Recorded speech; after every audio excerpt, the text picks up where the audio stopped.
um amor imenso pela companhia e pelo nosso Brasil. André Constantini, bem-vindo. Muito boa tarde já, porque nós já estamos na parte da tarde, depois do meio-dia.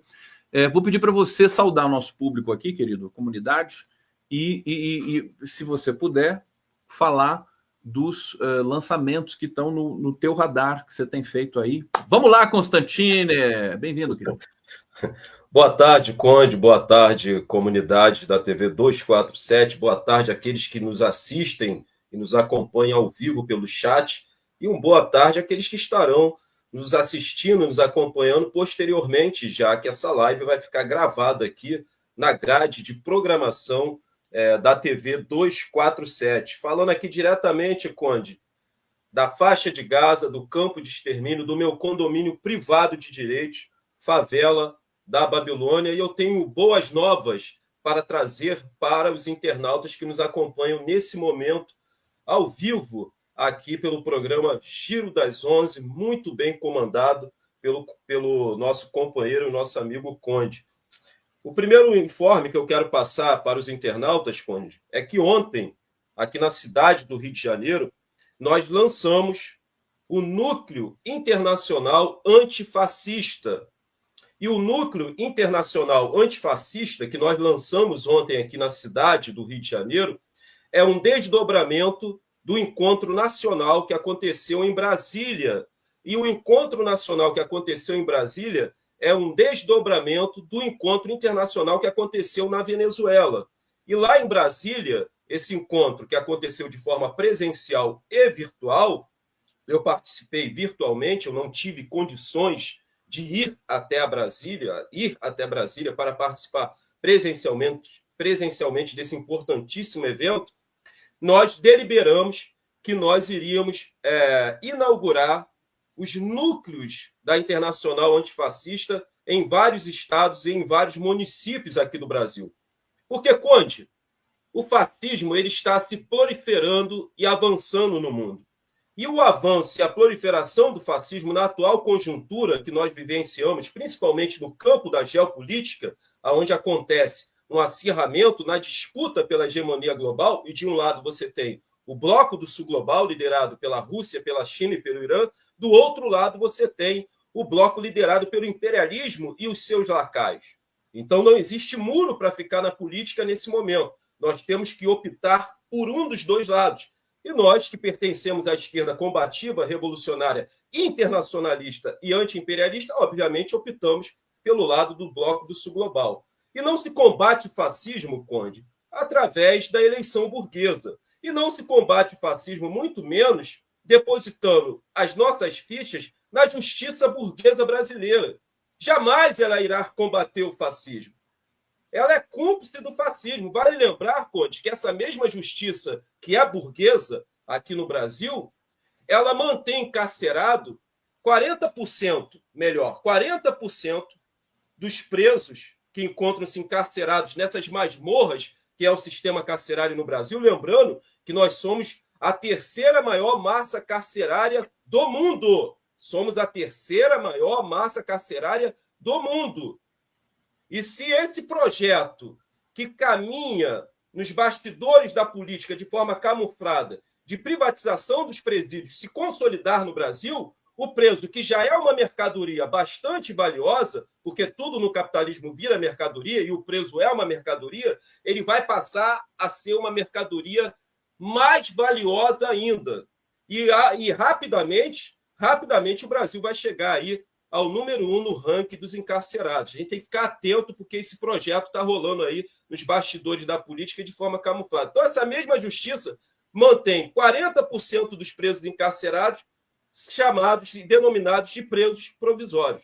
Então, não se combate fascismo depositando as fichas na justiça burguesa. Fascismo se combate nas ruas, de forma organizada, depositando as fichas na organização popular, na luta de massas e na luta popular. É isso que os núcleos da Internacional Antifascista vai fazer nas cidades e nos municípios. E o outro, Conde, só para encerrar, importantíssimo também, não menos importante, nós vamos lançar em BH, no próximo sábado, dia 26, atenção BH, fiquem atentos aí, na Casa Socialista, os coletivos de luta em defesa do governo Lula. Nós garantimos a eleição do presidente Lula, participando da eleição burguesa em 22. Agora, é nossa responsabilidade, através das ruas, depositando as nossas fichas na organização popular, na luta popular e na luta de massa, servirmos de base social através das ruas para que Lula tenha condições de ter governabilidade. Nós iremos defender o governo do presidente Lula nas urnas e também nas ruas. Então, eu conclamo toda a militância combativa de BH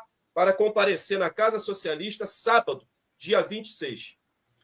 Com a presença do Fabiano Leitão. Fabiano Leitão, Fabiano trompetista, que eu acho que é o petista número 1 do Brasil e o lulista número 1 do Brasil. O amor que o Fabiano trompetista tem ao companheiro Lula realmente é algo para ser estudado pela NASA. E quero também pontuar, Conde, que o Fabiano trompetista, na semana passada, lançou um movimento importantíssimo que vai atuar em Brasília, que é o Bora, Brasileiros Organizando Revolução através da arte. A intenção do Fabiano com o Bora e a nossa intenção com o lançamento dos comitês de luta em defesa do governo Lula é resgatarmos, junto à esquerda brasileira, que encontra-se desfigurada por causa dessa praga, dessa chaga, desse câncer que é o identitarismo, resgatarmos lutas históricas que a esquerda institucional brasileira abandonou. Me refiro principalmente à esquerda partidária. Lutas históricas que foram abandonadas, que se tornaram obsoletas nas discussões que acontecem no seio da esquerda. Entre elas, a abolição da mais-valia e a tomada dos meios de produção. Então, parabéns ao companheiro Fabiano trompetista, que estará conosco lá no lançamento dos coletivos de luta em defesa do governo Lula. Constantino e Fabiano juntos, olha, vou te contar, viu? Vocês se preparem para isso. Constantino, só mostrar essa foto que você me mandou aqui. Isso aqui é da onde, querido? Isso foi o lançamento do núcleo da Antifascista ontem, aqui na cidade do Rio de Janeiro. Estou muito feliz. Ah, você está aqui na frente. Eu estou aqui na frente, eu estou bem na frente. E, Constantino, eu vou querer que você fale um pouco mais desse evento de BH, que vai ser... Repete para a gente, faz a convocatória de novo, porque é o seguinte, defesa do governo Lula. É um governo que você, não raramente, inclusive eu também, nós temos nossas ponderações aqui, né? Mas acho que justamente por isso mesmo é tão importante, né?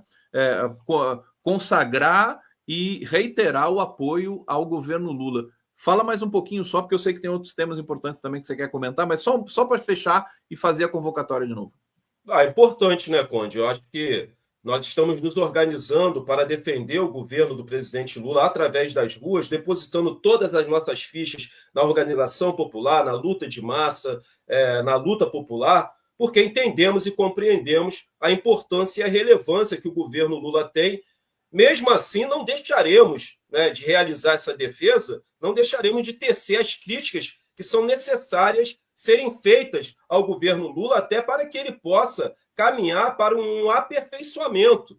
As pessoas não podem achar que as críticas que nós fazemos aqui vai nos tornar um opositor do governo Lula. Nós não somos oposição ao governo Lula. Entendemos e compreendemos a importância do PT como um dos maiores partidos da América Latina e a importância do presidente Lula como uma das maiores lideranças do mundo na atualidade. Por isso, pressionamos tanto o presidente Lula para que ele rompa relações com o maldito Estado terrorista e sionista de Israel, porque sabemos a relevância que ele tem internacionalmente.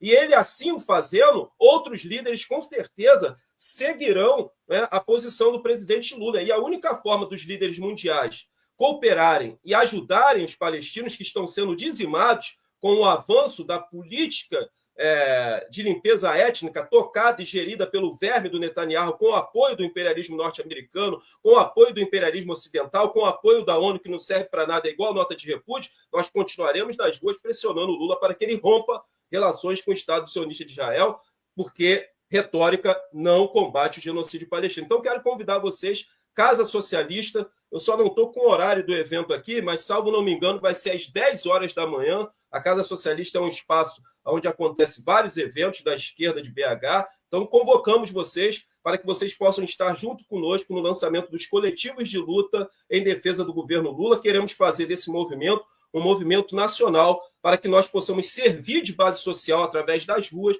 para que Lula tenha a tão propagada e a tão divulgada governabilidade. André Constantini, o Anselmo José está dizendo aqui: ruas, ruas, ruas. Parabéns, André.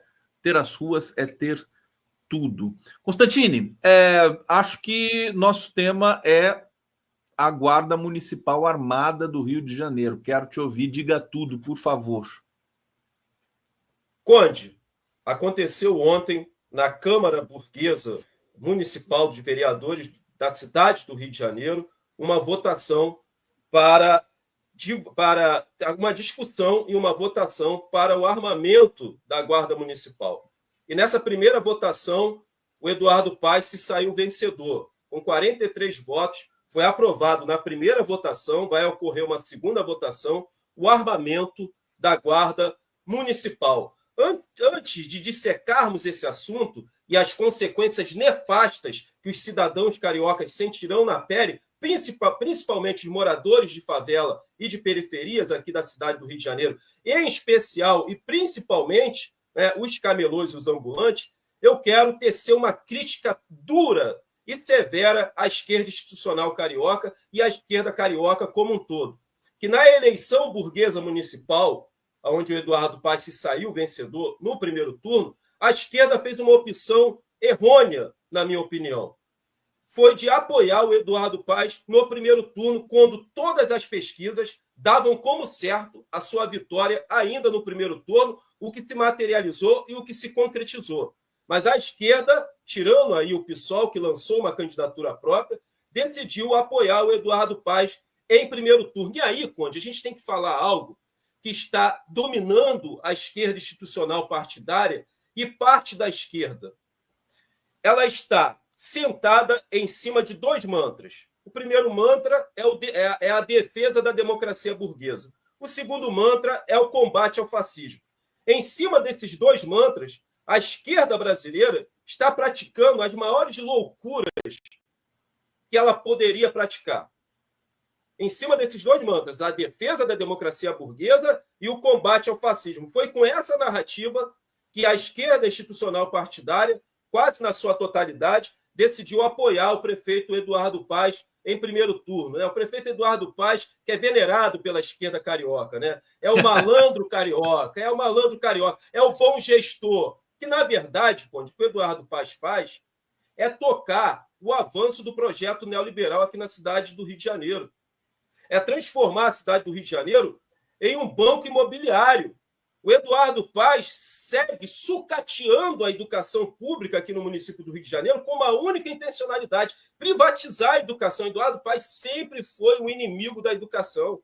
Nós já falamos aqui da construção do estádio do Flamengo, que vai ser situado em uma região do município do Rio de Janeiro, que não foi feito qualquer tipo de estudo do impacto que vai gerar na mobilidade urbana e no trânsito, principalmente em dias de jogos. O Eduardo Paes é o prefeito que mais removeu na história da cidade do Rio de Janeiro, superando Pereira Passos e Carlos Lacerda. Ele é o medalha de ouro, no ranking das remoções.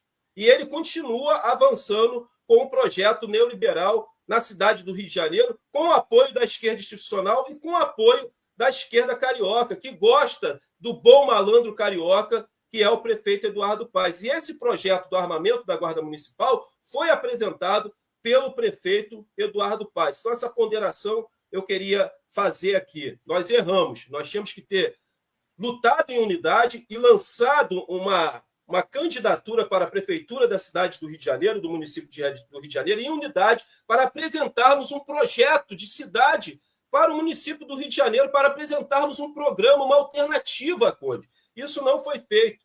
Abriu-se mão disso para apoiar o prefeito Eduardo Paes em primeiro turno, e ele vai continuar aprovando as suas maldades, porque ele venceu a eleição em primeiro turno e fez ampla maioria na Câmara Municipal. Agora vamos lá, Conde, para a aprovação em primeira votação do armamento da Guarda Municipal.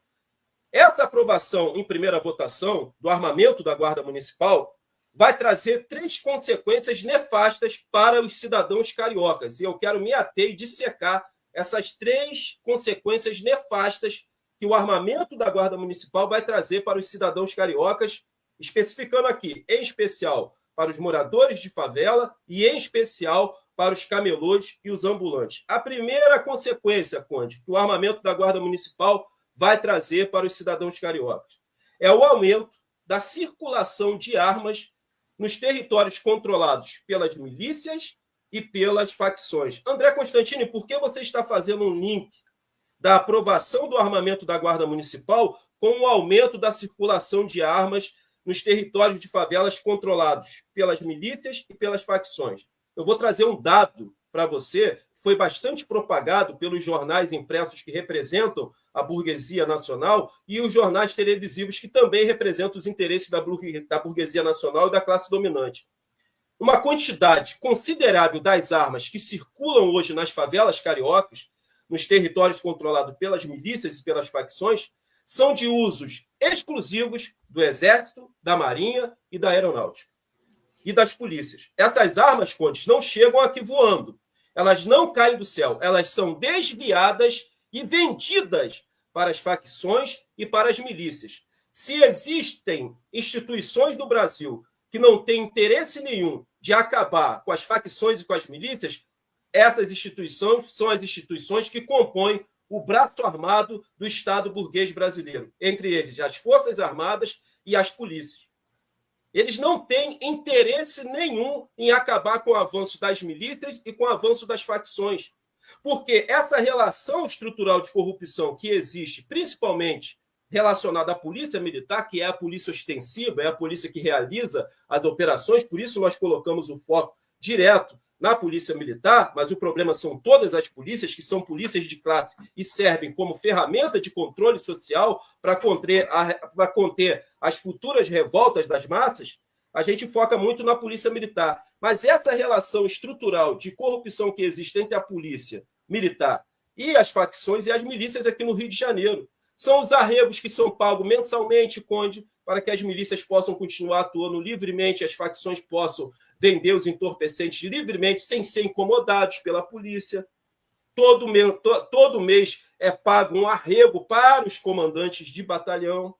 A polícia militar, Conde, ela tem um papel determinante na disputa territorial sangrenta e econômica. Hoje vence essa disputa, a disputa que acontece entre o ADA, o TCP, o Comando Vermelho e as milícias, quem paga mais para os comandantes de batalhão. Hoje é bem comum, nessas invasões de uma facção contra uma facção rival, eles invadirem esse território dentro do caveirão do BOPE. Recentemente, o jornal O Dia, que é um jornal impresso de grande circulação aqui na cidade, no estado do Rio de Janeiro, eles realizaram uma matéria onde foi encontrado com um policial uma caderneta de anotação. E nessa caderneta de anotação estava ali, Conde, prestem atenção e atentem, o valor que valia a cabeça de cada varejista de acordo com a sua posição na hierarquia da facção. E o que acontecia? Esse varejista era estabelecido um valor por a sua cabeça. Quando eles realizavam a apreensão desse varejista, por exemplo, realizou a apreensão do gerente da cocaína ou do gerente da maconha da favela da Rocinha. Qual deveria ser o papel desses policiais militares? Conduzi-lo à delegacia para que se abrisse todo o processo e o trâmite legal, né, até que ele chegasse à justiça burguesa e fosse julgado, condenado ou absolvido. Mas não é isso que acontece. Quando eles fazem a apreensão desse varejista, eles olham nessa caderneta e olham a posição dele na hierarquia. A partir daquele momento que esse varejista é apreendido, como tudo no capitalismo vira uma mercadoria, ele passa a ser uma mercadoria valiosa. E aí, ao invés de prendê-lo, né, de conduzi-lo à delegacia, que a polícia militar não tem poder de prisão, eles passam a negociar a cabeça desse varejista com outras facções ou com a milícia. Dependendo da hierarquia, da posição que ele ocupa na hierarquia, eles negociam. Aí ele vai e liga lá para a favela do ADA. Ele prendeu um varejista do Comando Vermelho. Olha, estou com um gerente aqui da maconha. Olha, a gente quer 50 mil pela cabeça dele. Aí os caras falam, a gente é doido para matar esse cara, a gente topa, vamos pagar por ele. Você acha que ele vai vender de cara? Não. Aí ele vai ligar para o terceiro Comando Puro, que é uma facção rival ao Comando Vermelho. Olha, estamos aqui com o gerente da maconha da Rocinha. A gente quer 100 mil, ele já dobrou o valor, porque o varejista naquele momento é uma mercadoria. Aí os caras do TCP, a gente topa, a gente está tudo para matar esse cara, a gente está atrás dele o maior tempo, a gente paga. Você acha que ele vai vender? Não. Aí ele vai entrar em contato com uma das milícias que controla os territórios aqui. Estou com o gerente da maconha da Rocinha. Ele está valendo 150 mil, já triplicou o valor. Começou com 50. Vocês topam comprar? Eu topo. É isso que acontece aqui no estado do Rio de Janeiro. Vocês precisam ter a dimensão e a compreensão. As facções não cresceriam tanto e nem as milícias se não tivesse a participação efetiva da polícia militar. Segundo ponto, eu quero pontuar agora, Conte, a segunda consequência do armamento da Guarda Municipal é a ampliação da militarização da vida e do Estado policial.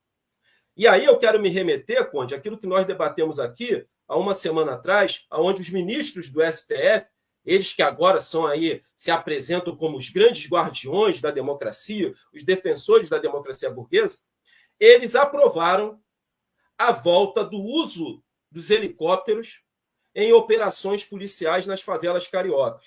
Isso estava aí restrito a partir da DPF das favelas, que foi ali arquitetada e idealizada pelo ministro Fachin. Houve uma pressão muito grande pelo governador Cláudio Castro, porque a morte virou política de segurança pública, e isso dá muito voto. O sangue do morro é o combustível do jato. O nosso sangue que corre pelas vielas e periferias dá muito voto, porque a morte virou política de segurança pública nesse país. E a gente sabe quem morre, quais corpos que são transpassados. Por isso que eu grito aqui, toda terça e quarta-feira, que eu estou falando em nome desses que não têm voz, e quando tem voz, tem medo de falar. E tem que ter coragem para falar o que eu estou falando aqui. Muita coragem. Não é pouca, não. É muita. Mas alguém tem que falar. É preciso não ter medo, como dizia o grande saudoso Carlos Marighella. Então a morte virou política de segurança pública. Eu queria que os ministros tivessem por um minuto, durante o seu dia, um helicóptero blindado chamado de caveirão aéreo sobrevoando a sua casa e atirando a esmos, que foi o que aconteceu ontem na ladeira dos Tabajaras, onde a Polícia Civil assassinou 5 supostos varejistas em uma operação vingança, resultado da morte de um policial civil da CORE. Por que eu estou falando isso aqui, Conde? Para a gente não focar só na polícia militar. Obviamente que ela tem que acabar, que ela é o montante de entulho do Império e o montante de entulho da ditadura militar. Mas o problema são todas as polícias, todas elas são de classe. Não adianta desmilitarizar as polícias existem dentro da estrutura do Estado burguês para funcionar como ferramenta de controle social, e impossibilitar os levantes populares que devem acontecer, com o avanço da política neoliberal, que vem destruindo os direitos trabalhistas e o estado de bem-estar social. Vai ter um levante popular nesse país, vai ter uma revolta nesse país, e as polícias servem para conter essa revolta. Então, Conde, dentro do que foi discutido no STF, os ministros deliberaram a reocupação dos territórios. Vem aí a UPP na versão Turbo 2.0. Não aprenderam nada com esse projeto nefasto que tipifica a militarização da vida e o avanço do Estado policial e o avanço do fascismo estatal. As UPPs são responsáveis pelo avanço do tráfico de drogas na região serrana e no interior do Estado. Visita lá a Angra dos Reis e veja a disputa territorial que está acontecendo entre o 3º Comando Puro e o Comando Vermelho. Olha, de altíssima...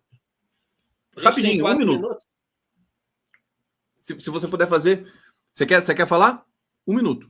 Não, eu queria só fechar a terceira consequência. É porque, na verdade, o que eu ia falar para você, Constantino, esse desabafo que você fez aqui, ele já é extraordinário, e a gente vai fazer esse recorte, vai jogar nas redes, eu vou até mandar para você também, porque eu acho que é muito importante essa sua fala, e nós precisamos fazer um programa mais longo para a gente poder falar com todo detalhe dessas questões que você tem aí muito, muito vivas dentro da tua abordagem. Infelizmente, o nosso tempo acabou aqui, querido. Eu preciso encerrar. Eu vou agradecer a todos que nos acompanharam. Obrigado pelo carinho, pela presença. Não esqueçam do like aqui na nossa transmissão, se inscrevam no canal, tornem-se membros. Amanhã estaremos de volta com mais um Giro das 11. Constantino, obrigado, parabéns, como sempre, pelo seu trabalho magnífico. Valeu!